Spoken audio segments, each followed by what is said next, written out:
Hello, everyone. Welcome to today's first talk for Design Z Day. My name is Aurelia. I am from EPAM's Hong Kong office. Today's session is about how UX and BA complement, not compete. Both of our presenters are based in EPAM's Kazakhstan office. We have Natalia, who leads UX and front-end teams, and we have Kymbat, who's a lead BA.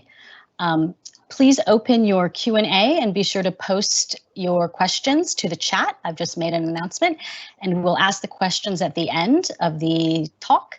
And they'll also be using this Q&A to gather feedback from you, so be sure to open it. At the end of the session, the most popular question will get a prize of a one-year Balsamiq Cloud subscription. So without further ado, please start. Okay, hi everyone. Thank you for joining Design Z Day conference and our presentation. This is a great honor for us and great pleasure to open such an event, and I hope you will enjoy it. Almost 3 years ago, when I started a journey together with my BA colleagues, I had a question. Do UX and BA complement or compete? Now, I know the answer to this question for sure. Today, we are going to talk about UX and BA, two so close and still quite different areas at the same time. So let me introduce myself. My name is Natalia Kirillova. I am a leader of UX and front-end team at EPAM Kazakhstan with more than 15 years experience in UX field. I'm specialized on UX research and UX teams composition and management. I worked in different domains with international teams, customers, and partners. I partnered with UX Alliance. This is the International Alliance of Usability Firms. I'm a contributor of 3 UX books, speaker at UX conferences and events, driver of Think UX Kazakhstan community. One of my hobbies is traveling. I visited 30 countries, but nowadays this hobby seems to be on hold, unfortunately. Today, I invited my BA colleague and friend, Kymbat Yeltayeva, to take part in this conference. The interesting fact is that we became friends in life thanks to our UX BA collaboration in project. And today, we are going to share this story with you. Kymbat, please welcome. Thank you so much, Natalia. Hi, everyone. My name is Kymbat Yeltayeva. I'm a business analysis team leader from Almaty, Kazakhstan. I've been in a business analysis role for more than 8 years, and throughout this time, I participated in more than 13 products development. I'm also a BA and Agile conferences speaker and organizer. I'm a founder of our BA KZ community.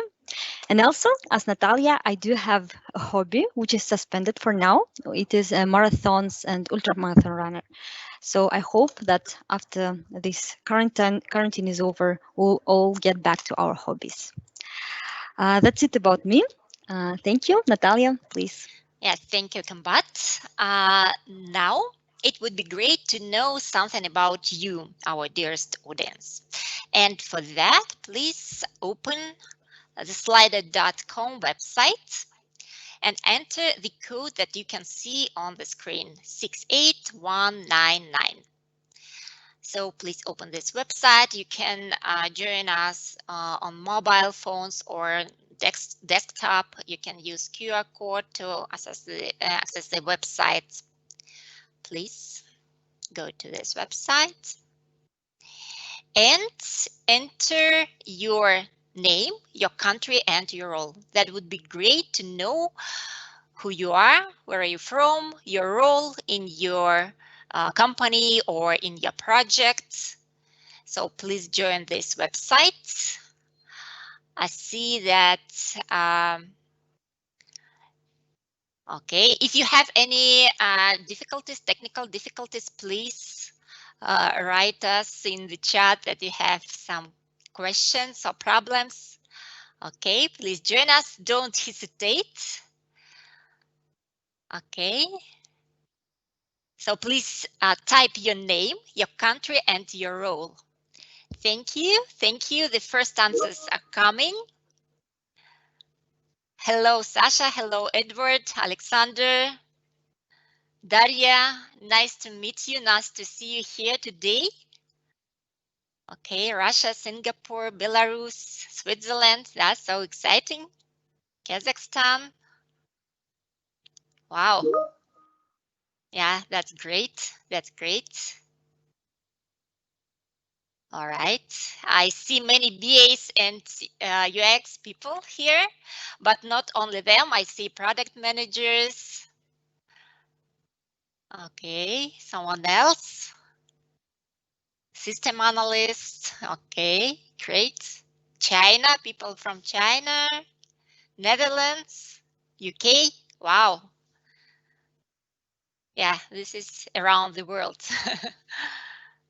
Great, great. Thank you for joining. All right. Hello once again, everyone. And okay, so as we get now a little bit about each other, let's move to our agenda. So today we are going to discuss the following topics. What UX and BAs commonly think about each other, how and why we complement but not compete. We'll give you the best practices of UX BA collaboration based on the example of one sprint from our project.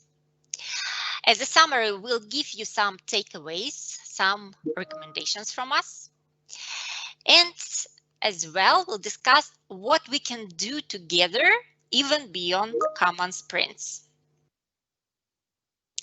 All right. And let's start with this question. What UX and BAs commonly think about each other? First of all, we would like to ask you this question. And for that, let's go back to the slider.com website. So you can see the question on your screens, how UX and BA feel about each other in your projects. Please choose your answer. Collaborative and friendly, competing, ignoring, indifferent, or unfriendly. For those who just joined us, please open the slider.com website and enter the code that you can see on the left on the screen, 68199, and answer the question, how UX and BA feel about each other in your project. Maybe in previous experience, maybe in your current project. Please choose your answer here. Maybe you can choose several answers, I don't know. Please don't hesitate. Don't hesitate to join us. Be active. Share with us your experience. What did you have, or what is your current experience with UX and BA teams? What do you feel about each other? Well, let's wait a little bit since we have a little delay.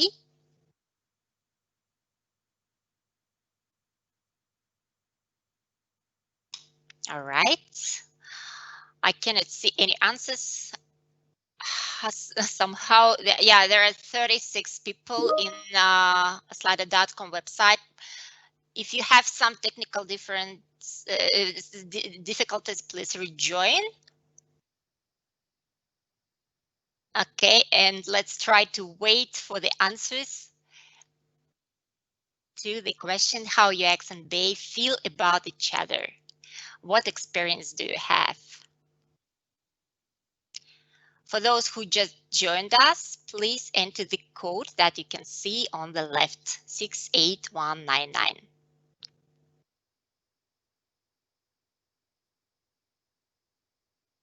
All right. Okay, I cannot see any answers, unfortunately. Maybe something went wrong, I don't know.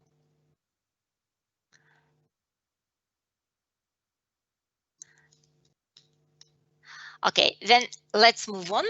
Let's move on.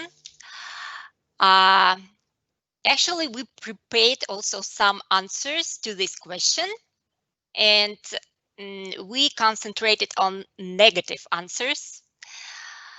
We collected some negative opinions from UX designers and BAs about each other. So let's start. Me as a UX designer think that there's no necessity of BA in projects.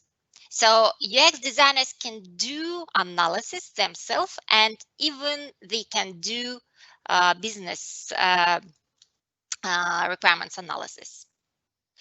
Well, I, as a BA, think that BAs can perfectly draw mockups themselves. We have been doing it for a long time, so why do we need a separate UX specialist for that if BA can do everything? Wow, that's surprising for me, and I would agree then with opinions with those UX designers who think that BAs are dictators.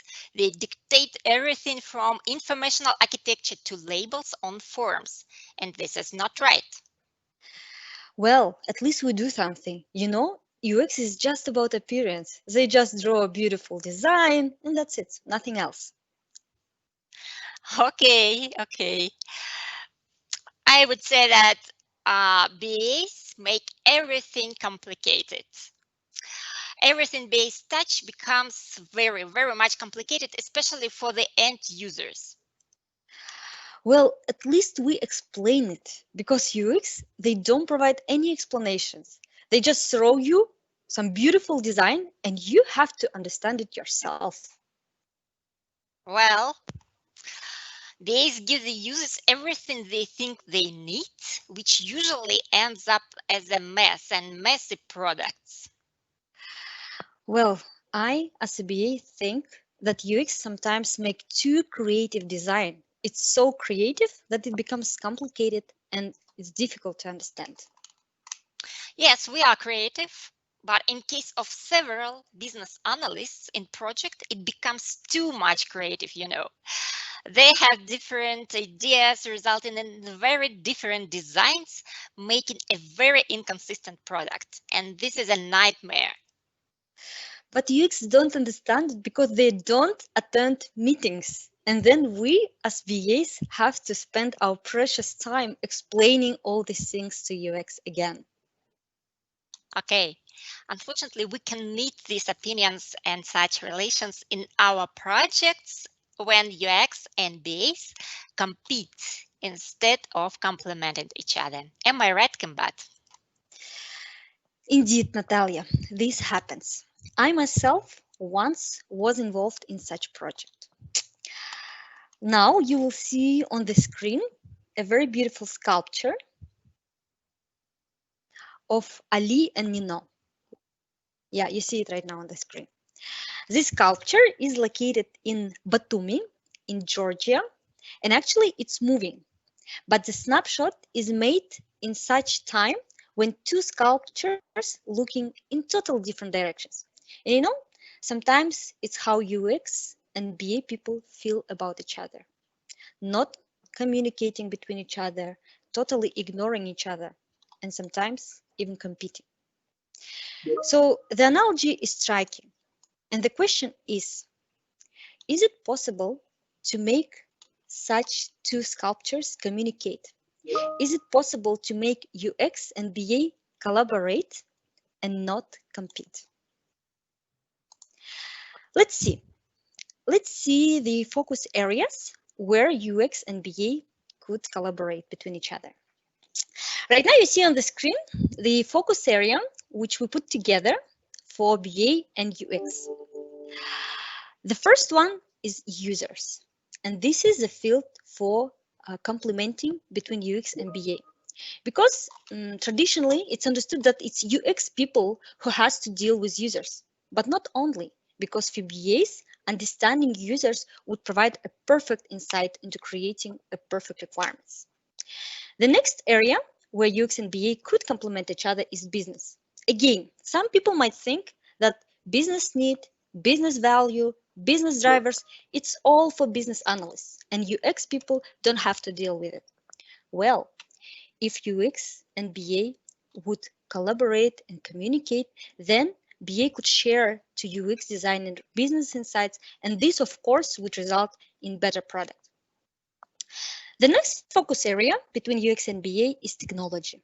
It's important both for UX and for BA, and sometimes BA has a slighter more focus on this one, just because sometimes it's technical requirements. But it doesn't mean that UX don't have to deal with technology, because everyone in the team needs to understand certain limitations.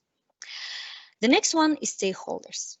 Again, for UX and BA, it's an area where they can complement each other. Business analysts have a bit wider circle of stakeholders, and UX, of course, they also need to communicate and collaborate. So UX and BA could share this insight, this knowledge between each other. And then, of course, project and product, it's the same focus level, both for business analyst and for UX designer. Let's see actually activities between UX person and BA person, where they could complement and share some insights with each other. The first one is understanding the needs of stakeholders. It's an activity both for UX and BA, but UX does it focusing on users and business analyst does it focusing on business. Next one is developing and managing the requirements. It's responsibility for both, but UX ensures the right user experience and BA ensures the right functionality. So this is where we could complement each other. Next one is communicating the requirements to the team.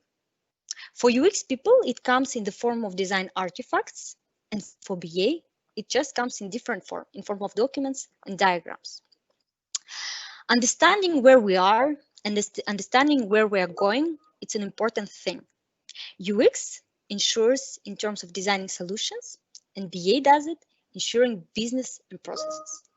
And of course, last but not the least, is building relationships. Very, very important. And UX and BA could complement here as well, but UX does it focusing on users and BA is focusing on business. What we're trying to say is that both roles have the same ultimate aim. We want to create a great product that has business value and meets user needs. Okay, it all sounds very fun and nice in theory, but as you all know, sometimes it's not that smooth in practice. Natalia and I were very lucky to have such a fruitful collaboration in practice, not only in theory. And today we're sharing it with you. So Natalia, please a bit more on the practical side. Yes, thank you, Kymbat. Indeed, we are going to share with you the best practices of collaboration between UX and BA teams based on our project in which we've been involved during 3 years, and this project is still ongoing. This project is for European insurance company. We built 2 products, we developed 2 products, and with the team of 18 plus team members and 3 Agile Scrum teams, 4 UX designers and 5 BAs. So I would say this project is an example of successful collaboration in which we were able to organize the processes and cooperation in a way that we received the best results. So on this picture, you can see UX and BA teams' involvement into Scrum ceremonies. In this project, we used Nexus, which is based on Scrum framework, and it is used for scaling software and product development. You see that UX team participates on almost all ceremonies from the beginning of the sprint. It's grooming, prioritization, sprint planning, and so on, till sprint review and retrospective. Great, but you can see that the same picture is for BA team, which means UX and BA take part in the same ceremonies with compatible roles. While the line between UX and BAs is becoming blurred, the main difference still remains. BAs empathize with business, while UX empathize with users. That's why we could proceed together with the same Scrum ceremonies and we become friends, not enemies. Let's see in details how our activities were divided in the project, and we're going to share with you some Scrum ceremonies and some activities with the most close UX BA collaboration. And before we start, we would like to ask for your engagement on that as well. Let's identify together the most useful ceremony for UX to attend, because sometimes it's a question: do UX person needs to go to this meeting, to this ceremony or not? So, dear audience, please, our facilitator Aurelia will post the ceremony name to the chat as we will talk about it, me and Natalia. And if you do agree that this ceremony is useful for UX person to attend, please put a like on this ceremony. Why? Because once we finish talking about the ceremonies, we will be able to see which ceremony we consider the most useful, all of us. So it will be our common opinion. So your likes very important. Please be active. And now, once we agreed about this activity, let's start with the first ceremony. Actually, it's an activity which starts for UX and BA about 2 sprints in advance on our project. UX people informed BA and other team members if any new user stories as a result of UX testing need to be added, and BA created a new user story as a result of analysis. UX went on to create design while BA proceeded specifying user story. And of course, very important, while preparing the backlog, UX and BA discussed user story between each other. BA was clarifying any business or functional requirements, and UX was clarifying user requirements. And also, as part of the preparation of the backlog, we were consulting with product owner and Proxy product owner. It was quite heavy communication with our product owner on our project, but UX clarified any and consulted design, while BA reviewed requirements with PPO. We will also put you some tips from our experience on the project, and tip for preparing backlog is marking UX related stories. It might seem as a small thing, but actually we believe that it helped us a lot, because by marking UX related stories, it was visual in our case, we could see straight away in our backlog which stories needed to be discussed between us, between UX and BA in advance. So that's it for preparing backlog activity in our sprint. And please put your like if you think that UX people need to attend all these meetings with BA and while preparing backlog. And now the next ceremony is grooming. Natalia? Thank you. All right, grooming is a meeting of the Scrum team in which the product backlog is discussed. So while BAs discuss business process, functionality, UX designers explain design, interactions, user context to the Scrum team. So BAs facilitate the session. They iteratively refine user story to meet definition of ready. They communicate business needs and value drivers. They explain the what of the user story. While UX designers communicate personas and users' needs, they explain how based on why from the user experience perspective. So I would say that the tip here that we can give you, if you want to save your time, please ask your team to groom UI stories first and let you go. But from our point of view, from my personal point of view as well, UX designers' attendance is a must in case of UI stories to be discussed during the grooming.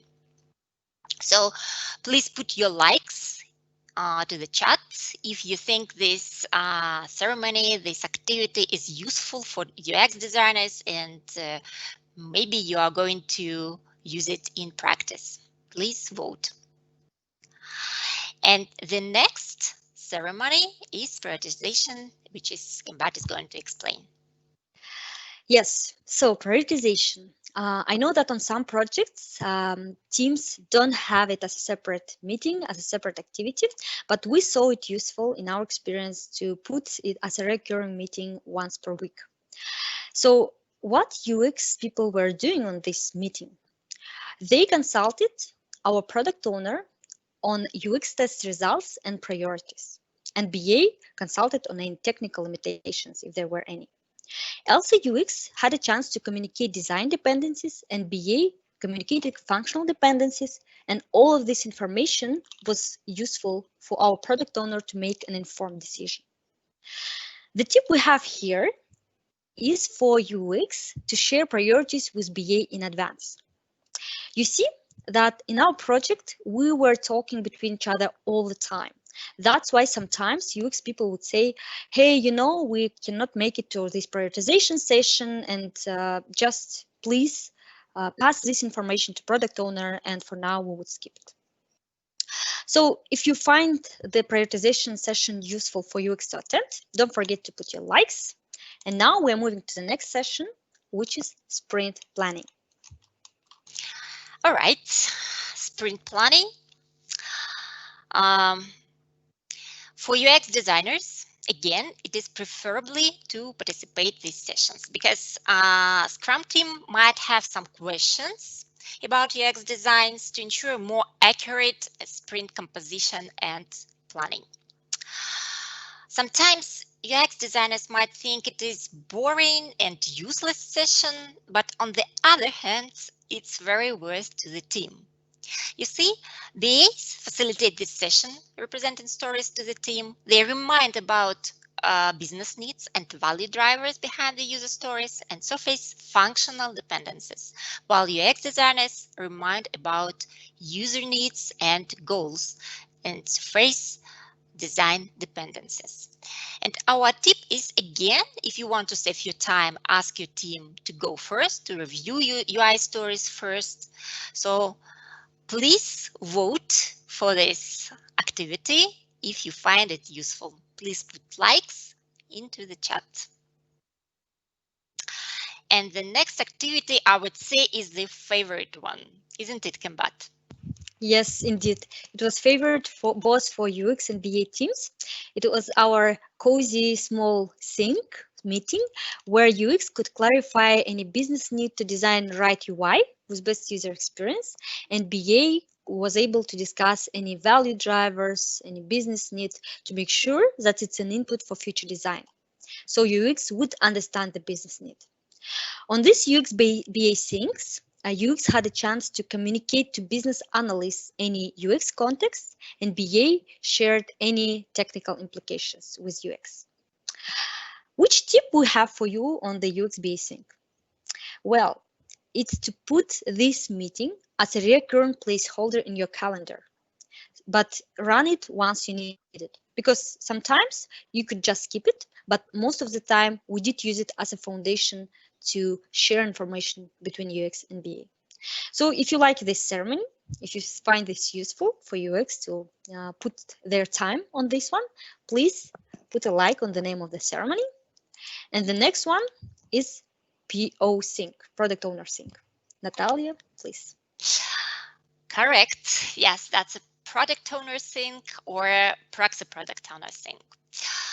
This is a meeting which we came up with not from the very beginning of the project, but once we tried it, we loved it, and because this meeting we found very beneficial. UX team meets together with product owner or proxy product owner and BAs at the same time to clarify the business need and user experience and to review and discuss the most important design solutions. So our tip here is to put this meeting on recurrent basis into your calendar and attended by need. Actually, if you don't have any designs or any questions to discuss with PO or PPO, maybe you can skip it. But anyway, it's worth to keep this meeting in your calendar. Again, I would like to repeat that this meeting we found very useful as UX team becomes aligned with the decision maker. Please put your likes into the chat if you found this activity useful for you, UI designers. Okay, and the next activity that Kymbat is going to explain to you is also not so standard. Yes, it's an agile practice to have this 3 amigos session. Normally, 3 amigos are BA, QA, and developer, so that the 3 people could discuss a user story right before its implementation. But in our case, on our project, it was 4 amigos because we had UX people as well. Why? Because UX could explain user context, behavior in a certain user story for the team, while BA clarified business question and explained business process if needed. UX people on this meeting would ensure that the test cases covered design requirements, while BA ensures that test cases covered functional requirements. Tip we have for this 3 amigos session is to save time. Make sure that you invite UX people only if there is UI user story. And also, we invited, of course, particular designer who was working on this particular user story, so it was useful. If you like this session, if you like it to be attended by UX, please vote for it. And now we're moving to the next one, which is sprint review. Natalia? Right. Finally, the whole Scrum team participates in sprint review, where besides the demonstration, UX designers note any remarks on UI side, on UI design, and BAs note remarks on functional side of the system.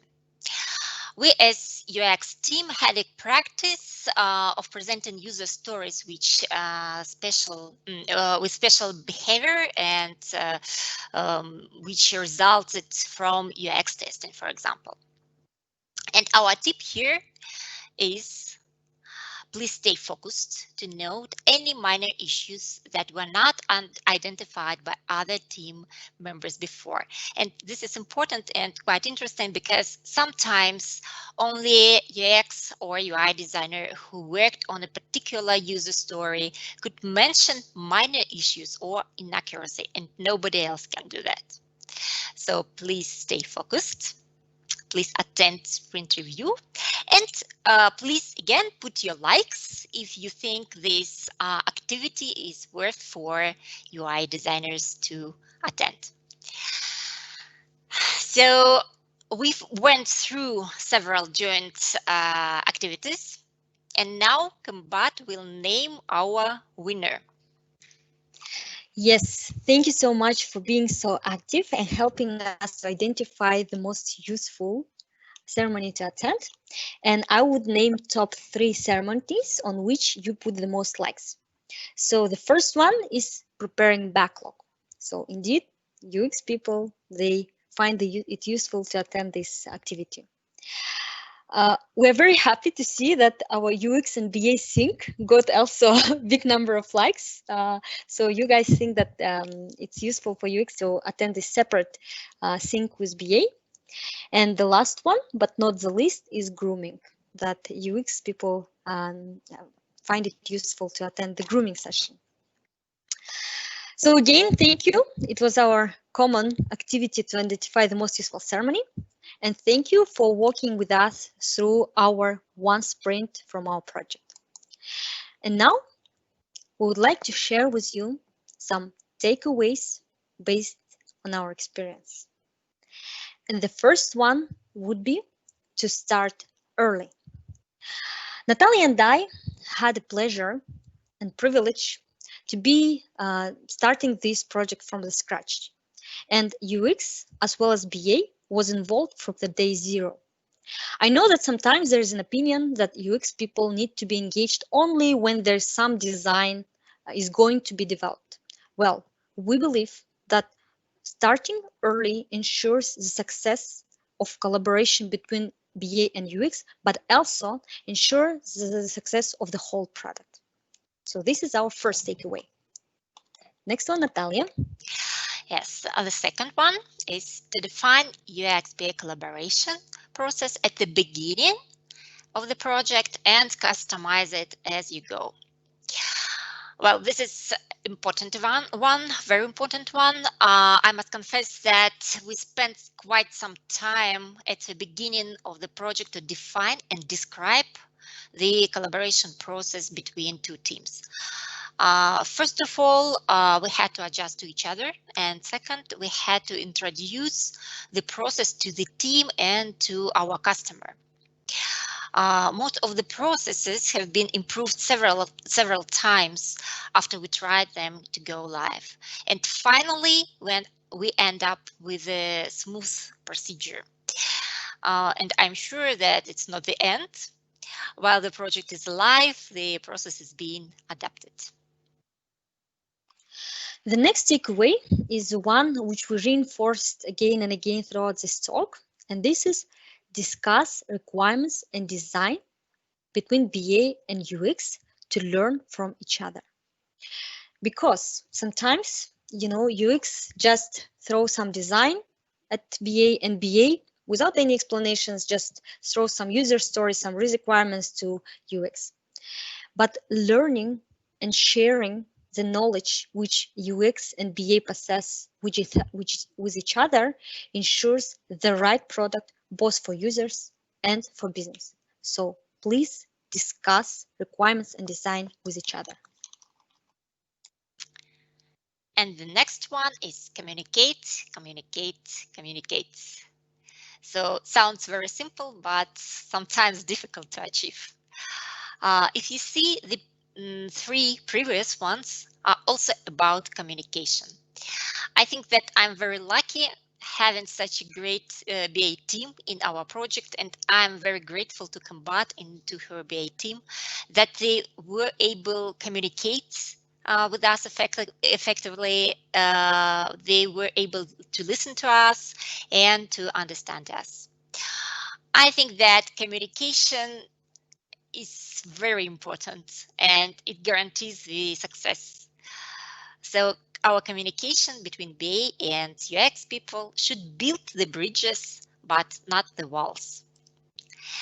And let's get back to our sculpture, moving sculpture of Ali and Nino, making the happy end of the story. As they turn to each other, UX and BAs turn to each other too. They listen to each other, they talk to each other, they communicate, becoming as one team member who strives for the best solutions.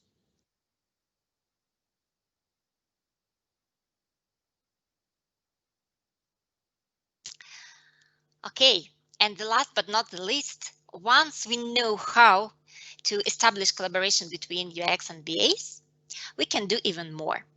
Together, we can deliver not only sprints, but something beyond routine.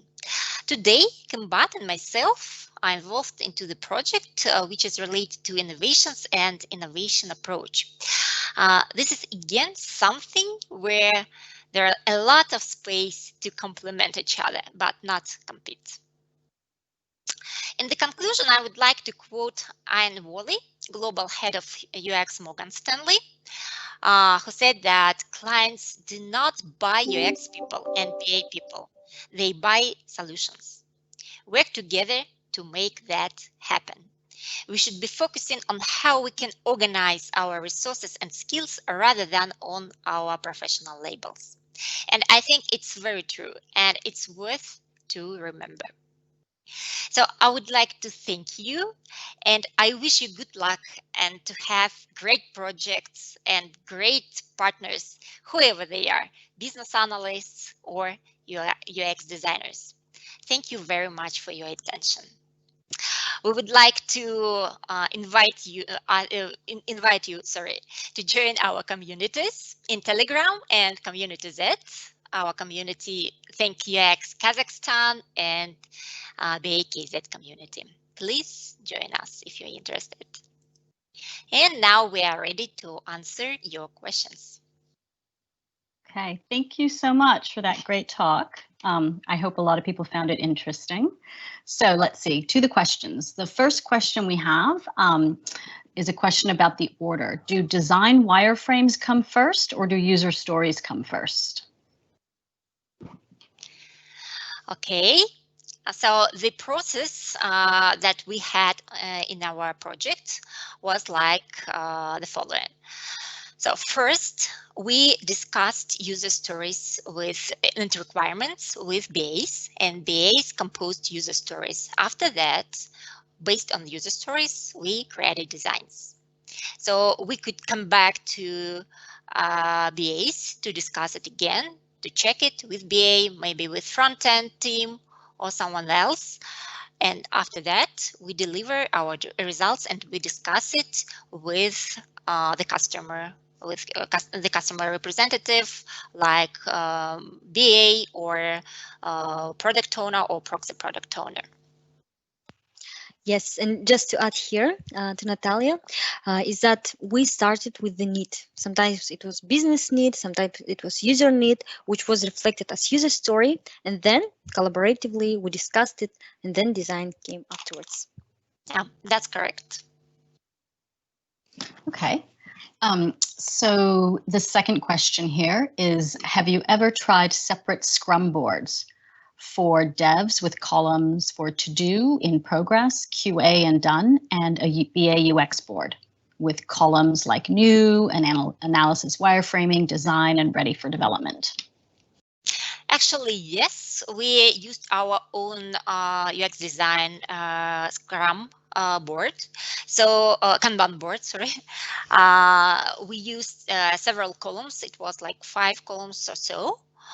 And there were a team of 4 or 3 in different times. There were different number of a number of people in project, different number of designers, and we used this Kanban board. We actually found it very useful. But in fact, we worked with 2 boards, with the general board for the whole team. So we checked some progress, or yeah, we can look the backlog, the reviewed backlog in general. But at the same time, every day we worked with our Kanban board. Do you have anything to add, Kymbat? No, thank you, Natalia. Fully. Yeah, actually, it's the practice of UX designers. Okay. Okay, so I guess the third question is similar. It's related to the first, which is, do you write separate stories for UI? Because when you talked about, I guess, the backlog and the grooming. Maybe I can cover. Yeah, thank you. So I wouldn't say that we had a separate UI stories. We had one user stories which contained the the value, and if it was the result of us from UX testing, most of the time it was purely UI related. But we never split user stories like UI, backend, frontend. No, we would have the whole cake piece, as we call it. I hope I covered this question. Yeah, and as a deliverable, we as a UX team, we attach our mockups to the user story. So, yeah.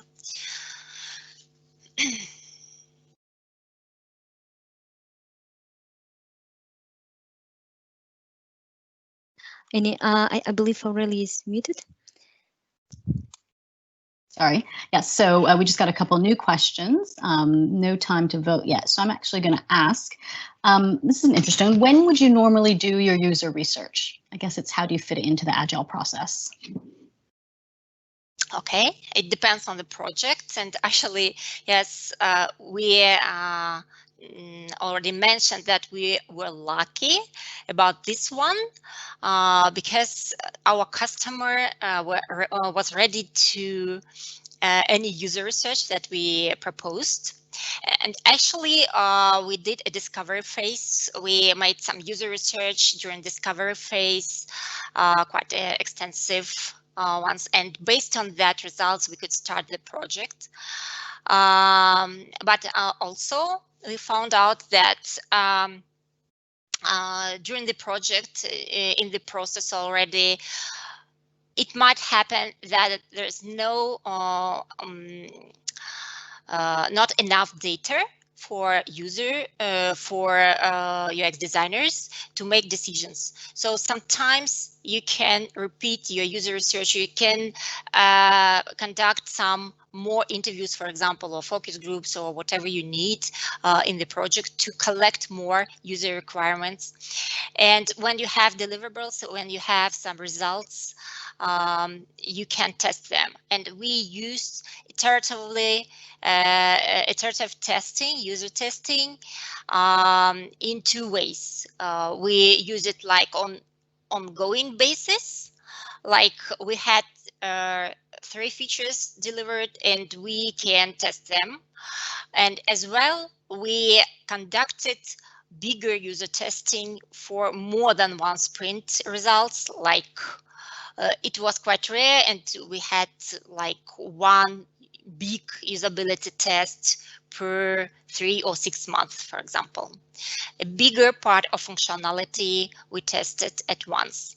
But it depends on the project and it depends on the context. It depends on your users, what they need. You have to check what exactly you want to test. So indeed, we use usability testing on a regular basis, and yeah, that's a must, I would say, for a project. But I understand that not every time it's possible. But anyway, so user research are spread through all the project, I would say. Okay, thank you. So we got a few more questions, but I think we're out of time. So I was going to ask, as the speakers, you can see the questions, right? Do you want to choose the best question? So we need to identify a winner. Natalia, please do so, because I like these questions, all of them. I know, I think they're all really good. Yeah, actually, I would choose the last one about user research, because for UX designers, user research is, it's very important thing, and sometimes it's painful because there is no possibility in the project to run user research. But as I mentioned before, it's a must. It's must have. And yeah, dear UX designers, please remember, that you need to run user research. Please do that. Thank you. Okay, so I think we're at the end of our time. Thank you so much, Natalia and Kymbat. I hope you all found it useful. The next talk is in about 6 minutes, and it's about UX analytics, how to plan, implement, and measure a UX probe. So have a quick break and then come back to us. Thanks.